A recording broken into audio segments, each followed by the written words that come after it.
நல்ல காரசாரமாக மொறு மொறுன்னு ரிப்பன் பக்கோடா, அதுவும் ரொம்ப சுலபமாக வீட்டில் இருக்க முறுக்கு மாவு வச்சு எப்படி டேஸ்ட்டாக செய்யலான்னு தாங்க பார்க்க போகிறோம். இந்த ரிப்பன் பக்கோடா செய்கிறதுக்காக நான் 2 கப் வீட்டிலே தயார் பண்ணி வச்சுருக்க முறுக்கு மாவு எடுத்து வச்சுருக்கேன். நீங்கள் கடையில் ரெடிமேடாக விற்கிற மாவு கூட வாங்கி பயன்படுத்திக்கலாம்.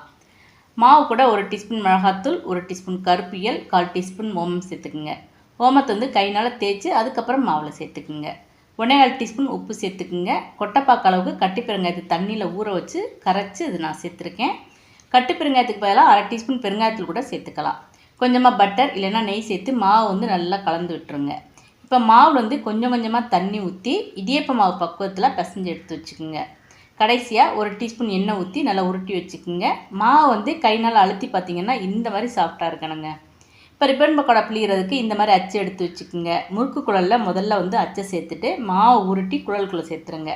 அதே அகலமான கடாய் எடுத்துக்கோங்க. நான் வந்து இரும்பு கடாய் தான் எடுத்துருக்கேங்க.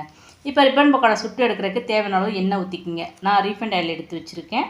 எண்ணெய் வந்து நல்லா சூடான உடனே அடுப்பை வந்து சிம்மில் வச்சுட்டு நேரடியாகவே எண்ணெயில் வந்து ரிப்பன் பக்கோடா பிழிஞ்சு விட்டுறலாம். இப்போ அடுப்பை வந்து மீடியம் ஃப்ளேமில் வச்சு ரிப்பன் பக்கோடா ஒரு பக்கம் நல்லா வெந்ததுக்கப்புறம் அடுத்த பக்கம் திருப்பி போட்டு நுரையெல்லாம் குறைஞ்சி அந்த எண்ணெயோட சலசலப்பு சத்தம் வந்து குறைஞ்ச உடனேயே ரிப்பன் பக்கோடாவை எண்ணெயிலேருந்து வெளியே எடுத்துருங்க. நல்லா ஆறுனதுக்கப்புறம் சின்ன சின்ன துண்டங்களாக உடச்சி எடுத்து வச்சுக்கோங்க. மறக்காமல் நீங்களும் ட்ரை பண்ணி பாருங்கள்.